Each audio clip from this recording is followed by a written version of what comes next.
I have cruised on Royal Caribbean's Oasis of the Seas 4 times now, and after cruising 4 times, this is my honest review. Hey cruising crew, I'm Alexis, and in today's video, I'm going to be sharing my honest review on Oasis of the Seas. I just completed an 8-day cruise with staying in a Crown Loft suite, and in this video, I'm going to share my honest thoughts on this beautiful mega ship. So without further ado, hit that subscribe button, and let's get into it.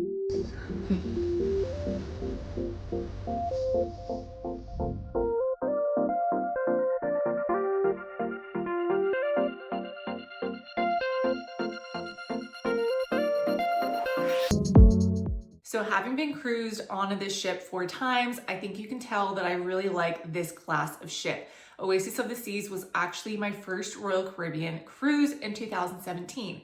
Since then, I have completed 4 cruises. Now it is 2026, and I wanted to see how well kept up the ship was compared to the newer mega ships.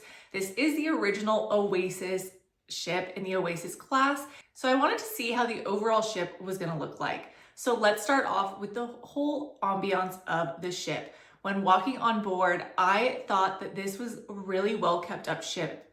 I was worried it was going to look a little outdated since it is the first ship that came out of this class, but I was really surprised and really happy that it looked so nice. Now, they did revamp this ship and they did make it all new, and I will say they did such a great job because everything looked good. The paint, the floors, it all looked good. It didn't look that dated, and so I was really happy with that. Now, on this recent cruise, we did have a suite. So we did have access to the suite lounge, and I will say that I really liked this lounge. Now, I've never stayed in a suite on any other Royal Caribbean cruise other than like a junior suite, so I can't really compare it to other suite lounges.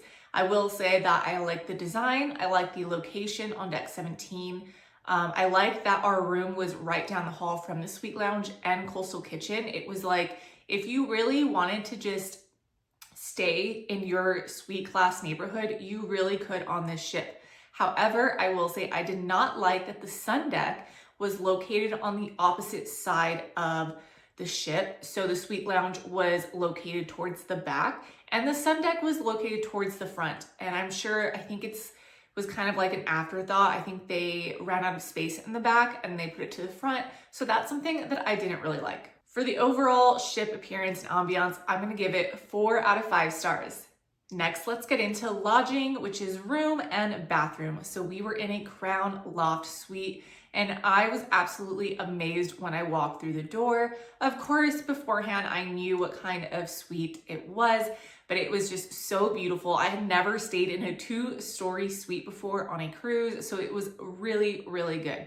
So one of the things that if not the most thing that I liked the most about this suite was that it had 2 bathrooms.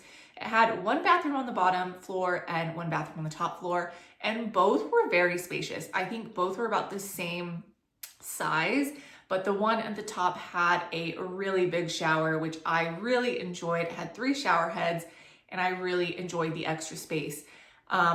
There is so much space in this suite, so if you are staying with a lot of people, like 4 or plus, this is a great alternative of type of room that you can book. However, it was just us 2, and as much as I loved this room and the extra space, I felt like it was just too much extra space just for us 2. But we did try to utilize it as much as we could.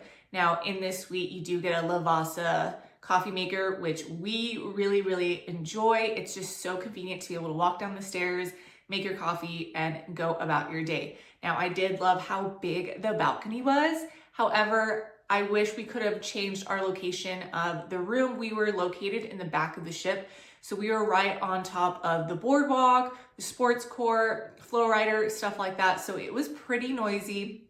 We do like to sleep in sometimes, and I felt like that was kind of hard because they start those sporting activities on the sports deck pretty early. I also really liked how close the room was to the suite lounge. It was literally just down the hallway. And then the same as Coastal Kitchen, it was just about a 30-second walk to lunch or dinner or breakfast, and also to the lounge. So I really loved this room. I loved the bathrooms.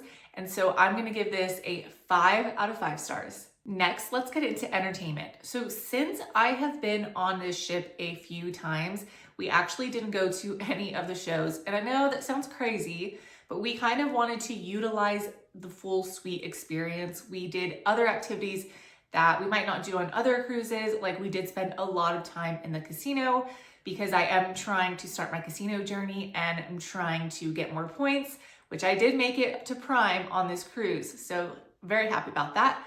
But yeah, so the shows that we've seen before, the production show Cats, I've seen it once. No, I've seen it twice. I'm not a fan of this. I don't like anything about it. And I know that it's very theatrical and it's kind of controversial. Like people either hate it or love it. I just don't like it. My husband doesn't like it. Our kids didn't like it. It's just not something that I want to spend my time doing. However, I have seen all the other production shows, the Aqua show, the Ice show, those are all really good. We just didn't make it to any of them.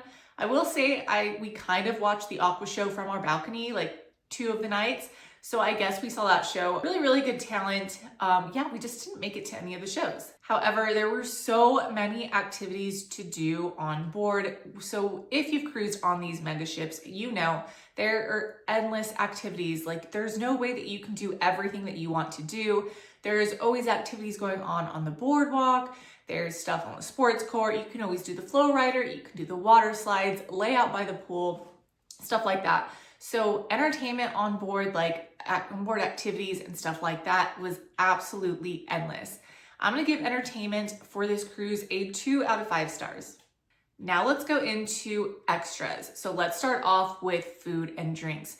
So for this cruise, since we were in a suite, we did have access to Coastal Kitchen, which we had never tried before.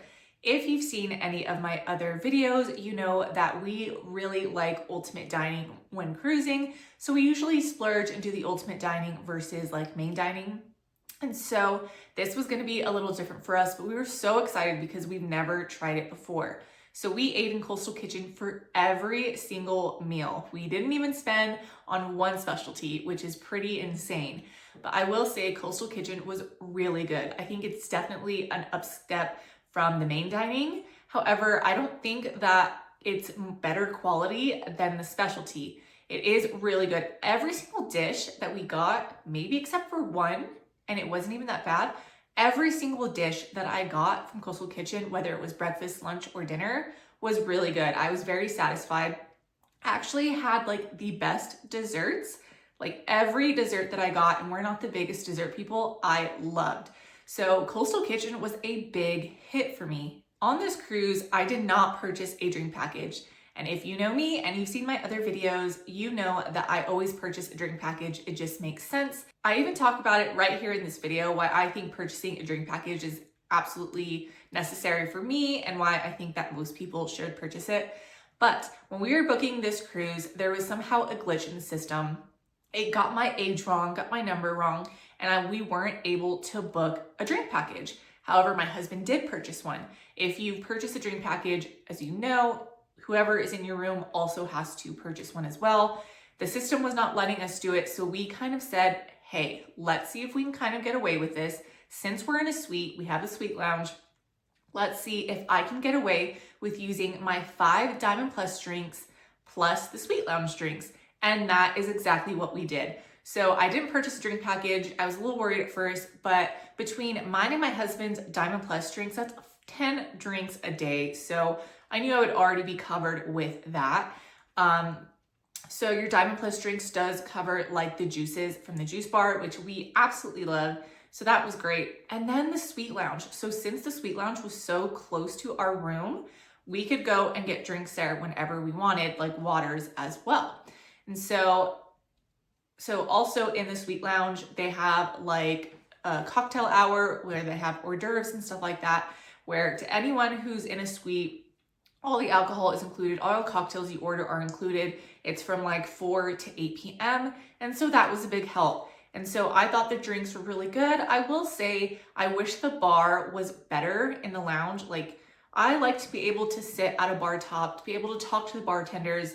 And in this lounge, you're not really able to do that, which is totally fine. But I found myself kind of being like, there wasn't a good bar to hang out at. Another thing that I noticed was this was the fullest cruise I have ever witnessed. I have been on so many cruises, different times of the year. Usually summertime is so packed. I usually try not to cruise in the summer to completely just avoid the big crowds.